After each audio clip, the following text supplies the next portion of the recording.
Happy Friday, Wolfpack. How we doing? We are back with another awesome little CrossFit Open workout, and then we're going to do a little different lift at the end.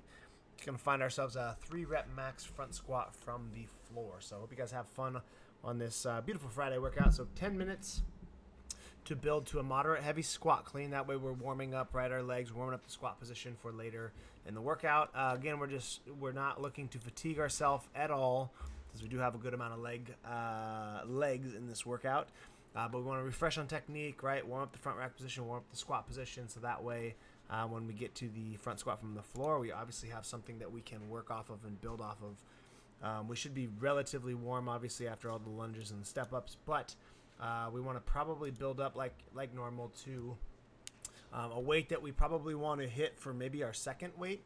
A lot of times after these workouts, we have to hit one to kind of transition into the strength portion, but don't want to go too heavy too soon in case we miss or we fry our nervous system, we haven't recovered. So something that you are comfortable hitting as your second lift here is probably a good place to end up. But as always, when we're doing these kind of technique sessions, just think about the workout that we will be doing, how it's going to affect your 3-rep max front squat at the end. So clearly your legs are going to be fatigued, right?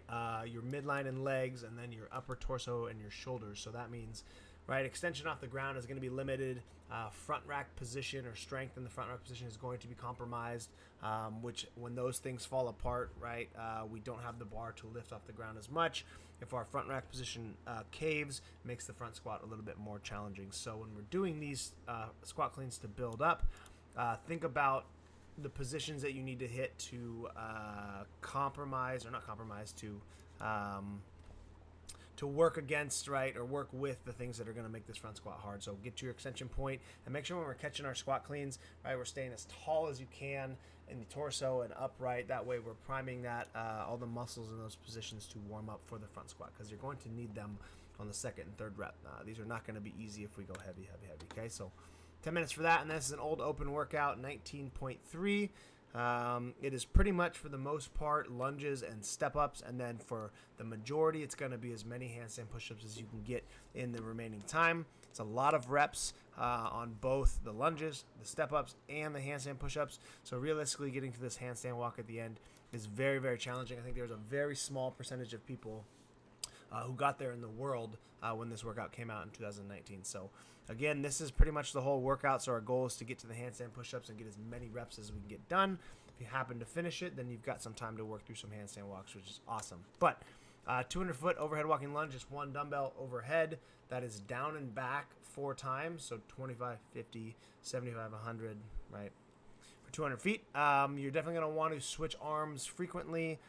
Since we do have these handstand push-ups, we don't want to leave it on one arm and completely smoke that arm. The shoulders and triceps are going to be obviously compromised for this. So probably want to go 25 feet, quick switch, or if you're good with the dumbbell overhead, 50 feet on one, 50 feet on the other, and then alternate 25s for the last 100 is a good way to do it too. But we want to make sure we choose an appropriate dumbbell where you can pretty much go all 200 feet unbroken, or you should be able to get through at least 50-foot sections unbroken. Dumbbell goes down if you need to, quick switch, and then you come back up. But we shouldn't be having to break after the 25-foot sections, in the beginning at least, maybe after the 100 feet, but we still should be able to get through this relatively quick. So choose a lighter dumbbell if necessary. That way we can get through these lunges quick. And then we've done some kind of training stimulus work in the past where we've gone lunges to step-ups. They are increasingly more challenging after lunges, right? You're pretty much exhausting your single leg strength before you go into the step-ups, which makes them really, really hard. So just be aware of that. You might need to do a quick set of 10, drop it, flush, rest everything, kind of get yourself moved on from the lunges to the step-ups, then get back into the step-ups, and you might be able to do a bigger set. I know sometimes for me, the first set into these step-ups after the lunges feel like the hardest things in the world. If I do a quick 10, drop it for about 5 or 10 seconds, shake it out, and go back, I can usually do a little bit bigger of a set. But you really need to prioritize your breathing here on these step-ups, since you will be under tension with the dumbbell on your body for a long time. So that's going to increase your heart rate. And then when you go upside down for your handstand push-ups, as soon as that heart rate's up and you flip upside down, all the blood is just going to rush right to your shoulders, and you're going to get fatigued very quick. So if we don't regulate our breathing here, these are going to fall apart very, very quick. Okay. For the step ups, we need to choose a dumbbell that you can do these 50 in no more than 3 sets. I know that seems pretty aggressive, but this time domain is so small that we should be able to get through these two movements fast. 6 minutes, to be completely honest, right? If you do the dumbbell step up, or sorry, dumbbell lunges unbroken, you're going to be like 2.5 minutes. And then we should be able to do somewhere around 15 to 20 per minute here. So if we call this 2.5 minutes, say we do 15 per minute here, we're looking at another, 3.5 minutes. That puts you at 6 minutes, right? And you have 4 minutes to work through your handstand push-ups. That's very, very fast, but it's how the workout is intended. We do want to get to the handstand push-ups with enough time to actually get some work. So if we're looking for time domains, no longer than 3 minutes, and then no longer than realistically 6.5, probably 7 maximum, so you have at least 3 minutes here. Okay, and then when you get to the handstand push-ups, obviously your shoulders are going to feel pretty fresh. Don't go out with a huge set, because again, as soon as you come off the wall, all the blood's going to pool in there. So again, big sets of handstand push-ups, chip away at small sets, 3 to 5 on and off the wall, get as far as you can. Okay, and then again, if you get to the handstand walks, congratulations, go ahead and walk upside down. Okay, so that's 10 minutes there. Then until 20, so you have 10 minutes, you're going to find a 3-rep max front squat from the floor. So this can be a power clean and 3 front squats. This can be a squat clean all the way below parallel stand up, and that counts as 1. So then you do 2 more front squats, so whatever works best for you.